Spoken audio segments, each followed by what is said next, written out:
You know what that music means? It's about that time for another show. Welcome to the Sports Beat with Richard Holdridge, presented by Georgia Alabama Sports Live.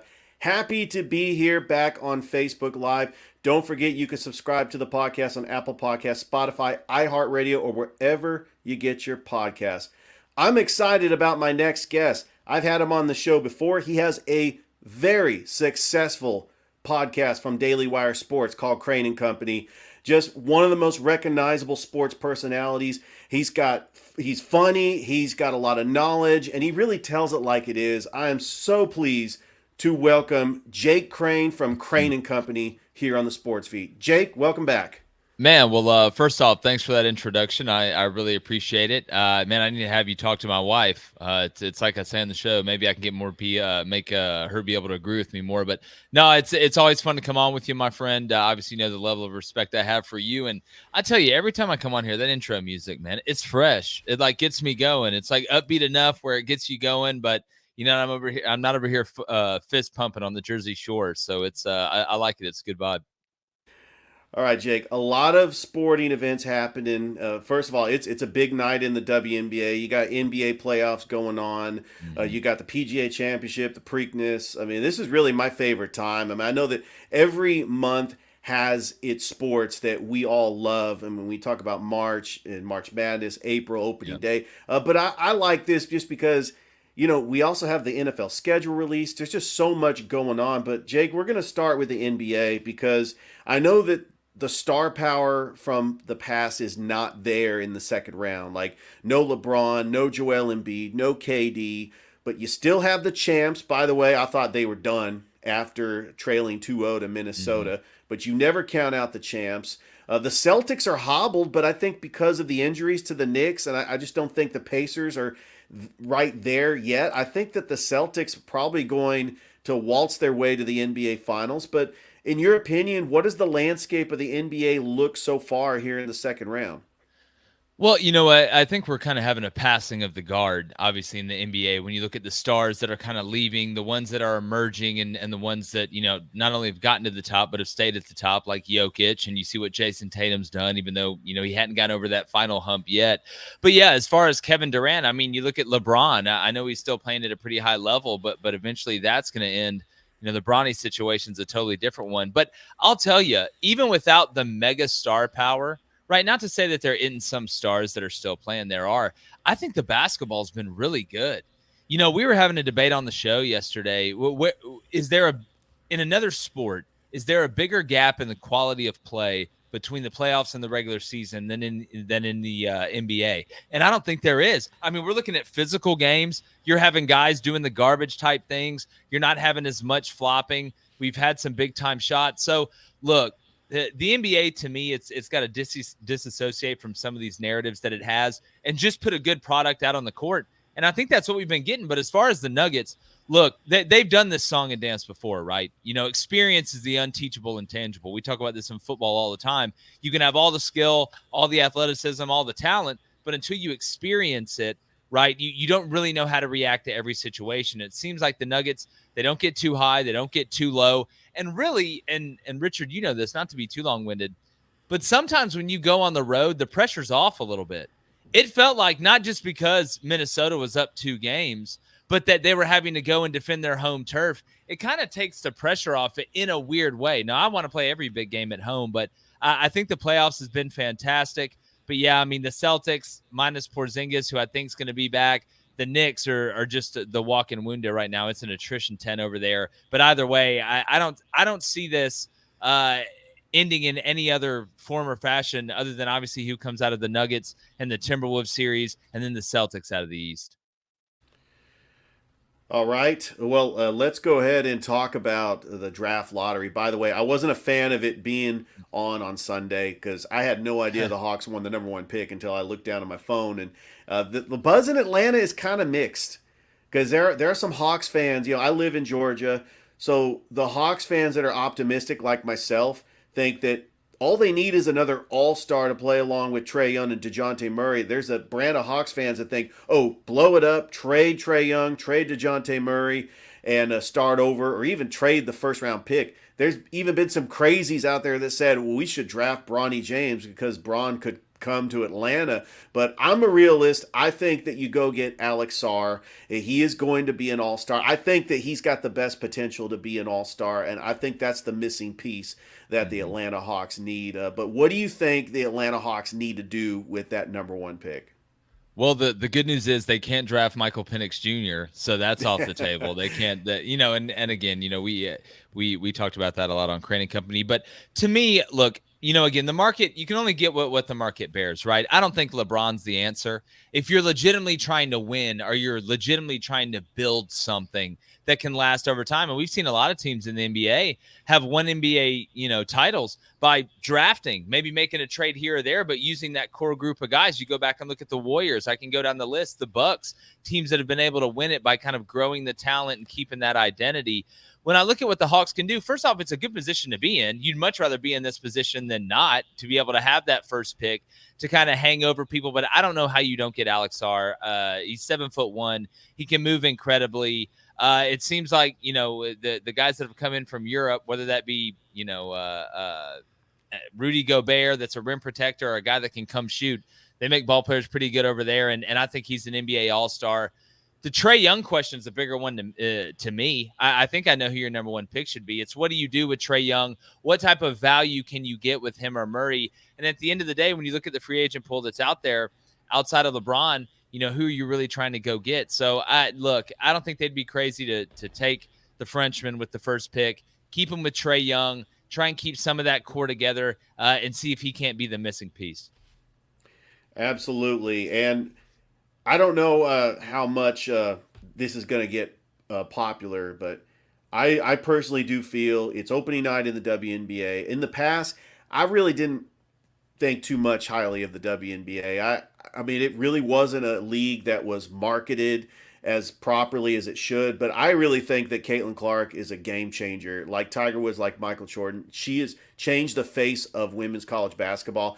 And I personally think that the WNBA is going to have some really good ratings in the beginning, but it might drop off. I mean, what do you think the impact of Caitlin Clark opening night in the WNBA is going to draw the casual sports fan to the screen? Well, look, the question it's not, are people going to watch early? I think you'll have some people that watch it early just to see. Is there staying power? Like right when the question gets answered, and you should know it decently quick, is Caitlin Clark going to ball like she did in college at this level? I think she's going to be a well above average player. But once that question gets answered, whether it's yes or no, if it's no, I don't think you're going to see any huge bump. If it's yes, I think you'll see a bump. I just don't know how long it's going to last. At the end of the day, I'm more worried about the WNBA, screwing Caitlin Clark up more than anybody. It seems like everybody else in that league has something negative to say about her. She really just goes about her business. Yes, she talks a little trash on the court, but who doesn't? So I think if the WNBA would embrace her, or maybe Caitlin Clark's the villain we never knew we needed. Maybe she's Harvey Dent. You think she's here to help the city, help the league, and then all of a sudden, you turn her into the villain. Maybe that's the role. Maybe that'll bring more eyes. I don't know. I don't think they're playing 4D chess, but no, it's going to be interesting. And just the fact that it's interesting, Richard, is a step up from what it was. All right, Jake, let's switch gears and let's talk about one of the most favorite days in the offseason I really look forward to, and that's the NFL schedule release. I mean, they're starting to just give a hint on what games are coming. We got the opening game between the Chiefs and the Ravens, the first Monday night game between the 49ers and the Jets. They're really hyping that up. Aaron Rodgers going back to the Bay Area. Yeah. I mean, there's a lot of storylines that, the schedulers are going to make this entertaining. And, you got Kirk Cousins going back to Minnesota. I mean, what do you look forward to about the NFL schedule release? And really, what is going to be expected when it comes to some of the primetime games that they're trying to feature? Well, as far as the NFL schedule goes, you do have a good idea, and you mentioned this of who they're going to be playing, right? Divisionally who they're going to be playing home and away, but it's kind of how it's structured, when it is. We're seeing some get sprinkled out in college too, like, Alabama, Wisconsin is going to be played at 11, and Georgia, Clemson's going to be played at noon, which a lot of people aren't thrilled about. But to me, I view it as a kind of a milestone as we're getting closer to the season. You have the draft, right? And then you have the schedule release.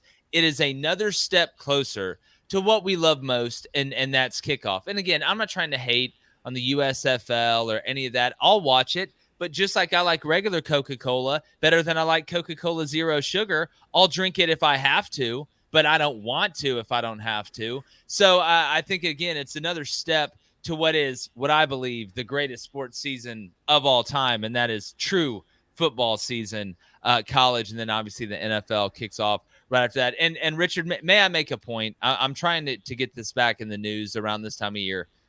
Can we stop using the term week zero? Like, can we stop using that term? It doesn't exist. Like, they'll hype it up week zero. No, there is no week zero. It's like when people say, "Oh, we're pre-boarding." No, you're not. You're just the first people to board. Or like patient zero. It's not nobody. That's the first patient. I don't know why we play these games. Does it really matter? Yes, to me it does, Richard, and I don't know why. But no, there is no such thing as week zero. I just want to get that out there. Oh yeah, you make a good point. I do have an opinion on the college football schedule. I believe that Georgia playing Clemson at noon that's absolutely wrong. Same with Alabama, Wisconsin. Agreed. Yeah, Agreed. Why do we absolutely play agree. again?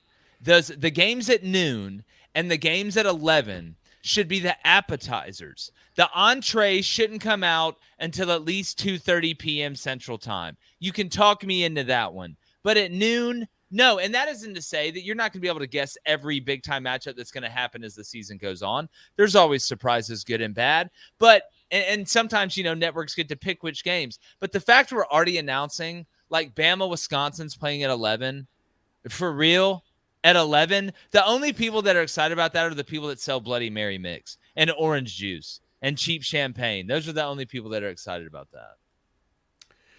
All right, Jake. Let's go ahead and talk about a little bit about the NHL playoffs. It goes on at the same time as the NBA playoffs, and Mm-hmm. I had to go into the history book. We've never had a city win an NBA title and a Stanley Cup in the same calendar year. We got 4 cities that could capably do that. I know Boston's in a little bit of trouble. They're down 3-1 to the Florida Panthers, but I do think that the Dallas Stars, if the Dallas Mavericks get hot, I think that Dallas could be a city that the Mavericks and the Dallas Stars could win championships. But do you think the casual sports fan would want to see this? A clean sweep of a sports city that wins an NBA title and an NHL title as well in the same year? I think it'd be kind of a cool story. I mean, we've seen this in college a couple times. I think Florida did it in football and basketball in the same year. I believe that's right. I'm trying to remember when it's happened before that. Yeah, it was like But 2006. but talking about Dallas, if the Dallas Mavericks Stars don't start playing better, pun intended, then they're going to be watching the Dallas Stars as they continue to march toward the Stanley Cup. No, listen, and as a guy that grew up, look, I'm from Lee County. I'm from Auburn, Alabama, right there from, a hop, skip, and a jump from y'all there in Columbus. Been over there many a times, played a travel ball tournament over there many a times. But, hockey wasn't big for me growing up. And ever since I moved to Nashville and I went to a Preds game, I love it. It's fantastic. And once you understand it, deep down, if you like football, give yourself a chance to go to an NHL game. And it doesn't even have to be like a playoff game or something like that. I think it may change your mind a little bit. So I've really enjoyed being able to cover it. On that note, look, hockey, I think it's the least advantage when you're at home of any of all the sports, because it's hard for the crowd because the puck changes hands so quickly. It's not like football or not even like basketball. They don't even know when to be quiet, when to be loud. They just scream the whole time. But no, look, the Panthers, you knew they weren't going to panic against the Rangers the other night. They were able to come back and score those 3 goals in the third period. They've actually been outscored on their own power play, yet they somehow found a way to win that game. That just shows you what experience does as well. But no, Boston better figure it out, and they better figure it out quick, or they're going to be pushed out. I think the Celtics have a much better chance, but I'm just rooting for all the games to go to 7th. All right, Jacob, my final point is that this weekend is the PGA Championship. I'm a big golf fan when it comes to the majors. Scotty Scheffler won the Masters. He is the odds-on favorite to win the PGA Championship. And if he does, the whole sports world will talk about how Scotty Scheffler could entertain the idea of winning the Grand Slam. Rory McIlroy has been in the news recent. But in your mind, who do you think has the best odds to win the PGA Championship, and who do you want to see win the PGA Championship? Oh, I'm going with Chef Boyar 3, Scotty Scheffler. I There you mean, go. he's just insanely hot. I mean, that's the obvious answer. I want to be cool. I want to be like, oh, Tommy Fleetwood's gonna win it. But right now, the way Scotty's playing, I mean, it should look so easy. It's amazing how easy all these guys make it look. But it just seems like his control mentally obviously is something you got to have in every sport. But in golf, it feels magnified times a million. But he's able to get himself out of trouble too, right? We talk about the Nuggets, never too high, never too low. Chef kind of plays that way, so he's not going to go out there and be the best looking guy in a golf outfit, like he just got hopped off the bench press. But he's going to go out there and saute it, just sauce it up. Oops, I made a 4. Oh, here goes, rip off 3 or 4 threes in a row. So I got to go with the Chef. But look, these guys are all so talented. There's so many good young guys still that are coming up right now. I wouldn't be surprised by anything. Jake, it's always a pleasure having you here on the Sports Beat. I just enjoy your sports insight, your sports knowledge, and you always keep it interesting. And I love your show, Crain and Company. I listen to it every chance I get. Before I Appreciate it, let you man. go, just tell everybody how they could listen to your show, Crain and Company, and how they could follow you on social media. Yeah, definitely. Well, if you like old school sports shows, we do one with me, my brother, and David Cohn. I'm the guy in the middle that's always right. Just don't forget that one, and you'll be okay. But no, in all honesty, you can find us. We're on YouTube, we're on Apple Podcasts, Spotify. It's Crain and Company, Crain and Company. We've been going live each weekday morning, 6:30 a.m. to 8 a.m. Central. But starting next Monday, so what's today? Tuesday, the 19th or the 20th, whatever Monday that is. We're gonna start going at 2 p.m. Central. Really excited about that. We have live calls and a live chat. So yeah, it's getting closer to football season. Come hang out with us. All right. As Jake Crain from Crain and Company, thank you so much for being a guest here on the Sports Beat. Anytime, brother. Shout out All right. Columbus. I appreciate that shout out to Columbus. All right, that's it. That's our show. Thank you everybody for listening. We're going to go ahead and take a break, and we'll come back with some more show here on the Sports Beat with Richard Holdridge.